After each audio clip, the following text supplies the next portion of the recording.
Soft launch में आपने शिरकत की। जिस तरह के हमने आवाम से वादा किया था कि 2025 के दिसंबर तक जो है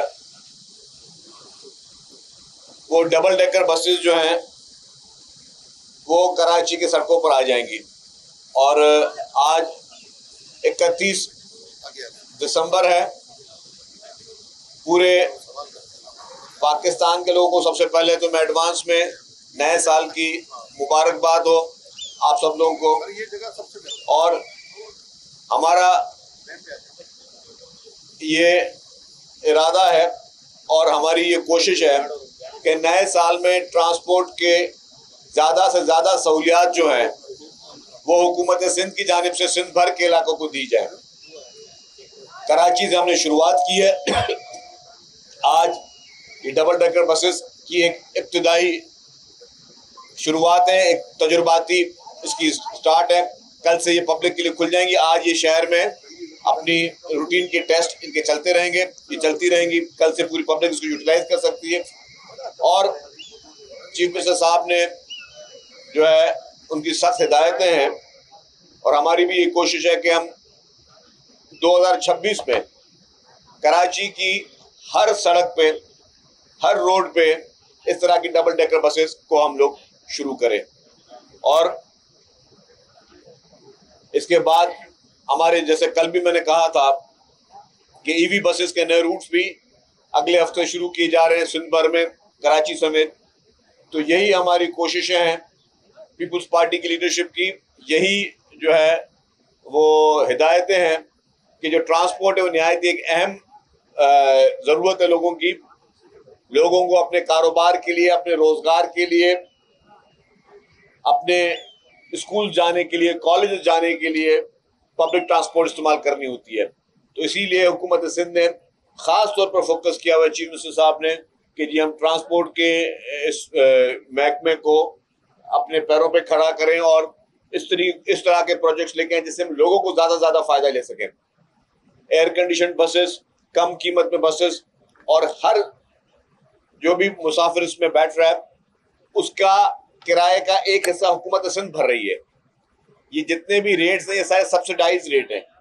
जो सब्सिडी है वो हुकूमत सिंध भर रही है और सब्सिडी का मकसद ये है कि हम पैसेंजर के लिए जो है सहूलत फराम करें। कराची में इस वक्त सिर्फ पीपुल्स बस सर्विस के जरिए 1.25 लाख से ज़ायद लोग जो हैं वो सफ़र कर रहे हैं डेली। फिर हमारी जो ऑरेंज लाइन और ग्रीन लाइन BRT जिसकी कल हमने जो है इंटीग्रेशन की है, वो इससे पहले 75,000 जो है वो लोग उसमें सफ़र करें। अब हमारी कोशिश है कि वो भी 1 लाख वहाँ के मुसाफिर बढ़ जाएं। तो डेली की बुनियाद पर हर मुख्तलिफ रूट्स पर जो है हम लोगों को की सहूलियत बढ़ा रहे हैं। और हमारी यही कोशिश है कि सिंध के हर ज़िले में और सिंध की हर सड़क पे हम बसेस को ले आएं ताकि जो है पब्लिक को इसमें ज़्यादा से ज़्यादा सहूलत मिल सके। आप लोगों का निहायत बहुत बहुत शुक्रिया। साहब ये बता दें सर, ये बता दें और मजीद, यकीनन ये आपका बड़ा अच्छा काम है और इसको शहरी अप्रिशिएट करेंगे। और मजीद कितनी बसेज आएंगी, अगला प्लान आपका क्या है? उसके अलावा सर एक और सवाल होता है जो मुखालफिन ज्यादा उसको उछालते हैं, जी मुख्तसर है, कि सड़कें जो है वो कराची की वज़ीर बल्दियात भी साथ है, तो ये कब बेहतर होंगी? और ये आप देखिए जी, कराची की सड़कों के लिए लोकल गवर्नमेंट मिनिस्टर साहब मौजूद हैं, मेयर कराची हैं, तमाम लोग मिलकर बहुत बड़े मेगा प्रोजेक्ट्स कर रहे हैं। कल जो सिंध कैबिनेट की मीटिंग थी, सिर्फ इंडस्ट्रियल एरिया की सड़कों के लिए सिंध काबीना ने 9 अरब से ज़ायद की रकम मखसूस की, जो कि आउटसाइड बजट है। कि हम जितने भी हमारे इंडस्ट्रियलिस्ट हैं उनकी जो शिकायतें थी, इंडस्ट्रियल एरियाज के लिए 9 अरब से ज़ायद की रकम रख रहे हैं। इसी तरीके से इस साल मार्च में, जो अभी साल हम कल से शुरुआत कर रहे हैं, उस मार्च में आपके बड़े मेगा प्रोजेक्ट्स जो हैं वो कंप्लीट होने के लिए जा रहे हैं।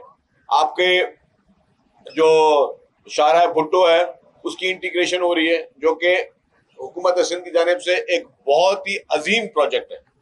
शाहराह भुट्टो जो मैं समझता हूँ कि बहुत बड़े अरसे के बाद कोई इतना बड़ा state of the art project लोगों को दिया गया है। इसी तरीके से लिंक रोड है, बाकी बड़े बड़े प्रोजेक्ट्स उस पर काम हो रहे हैं। रेड लाइन BRT पे काम जो है वो बहुत तेजी से शुरू हो गया दोबारा।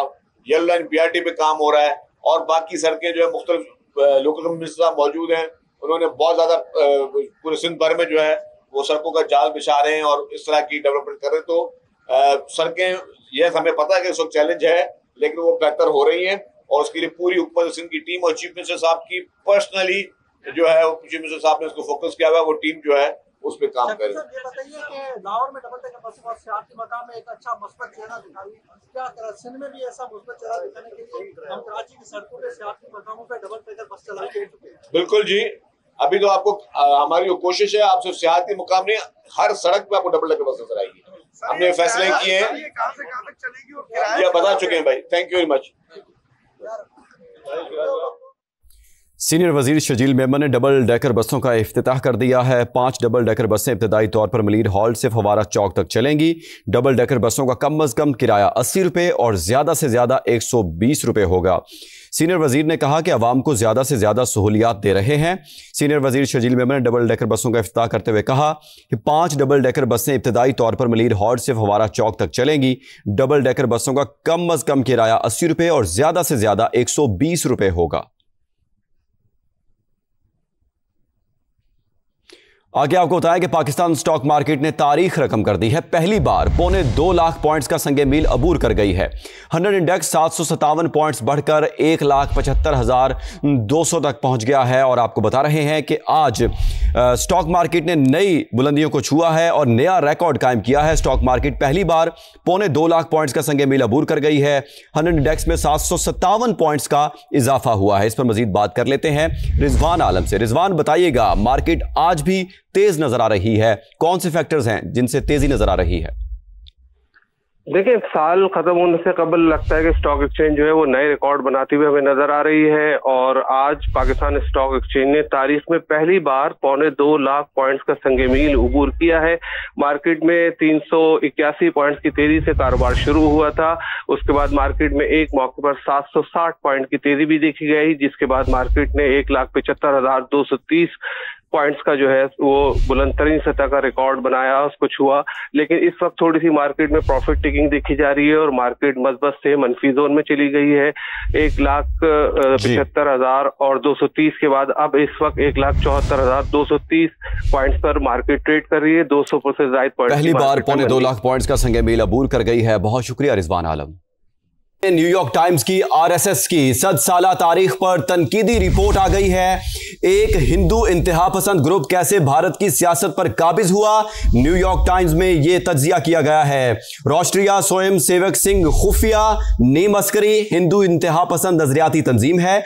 आरएसएस तरबियती कैंप्स 1925 से मजहबी नफरत को मुनज़्ज़म करते रहे हैं। आरएसएस का मकसद भारत को हिंदू कौम परस्त रियासत में तब्दील करना है। इसी पर बात करने के लिए हमारे साथ मौजूद हैं ब्रिगेडियर रिटायर्ड वकार हसन साहब। वकार साहब, बहुत शुक्रिया वक्त देने का। वकार साहब, अब तो आलमी जरीदे भी ये सबूत दे रहे हैं कि आरएसएस जो तंजीम है वही भारत के अंदर चल रही है। I think by and large जो लिटरेचर है आरएसएस पे और जो हिंदुत्व एजेंडा है, इस पे काफी आई थिंक कंट्रीज में क्लियर था। सिर्फ ये है कि अभी चीजें सामने आना शुरू है जब भारत का असली चेहरा सामने आया है।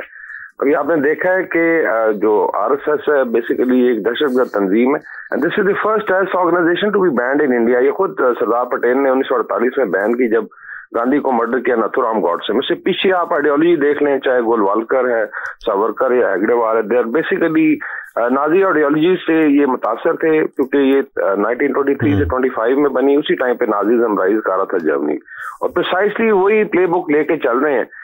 इसमें स्पेशली मुसलमानों के अगेंस्ट और बाकी जो माइनॉरिटीज है, क्रिश्चियंस का आपने हशर देखा है इस क्रिसमस पे जो हुआ है, जिसमें आई थिंक बड़ी जगनसाई भी है और बड़ा क्रिटिसाइज किया गया भारत को। लेकिन विद इन अगर आप देखा जाए तो ये टच से मस नहीं हुए। ये आइडियोलॉजी जो आई थिंक नफरत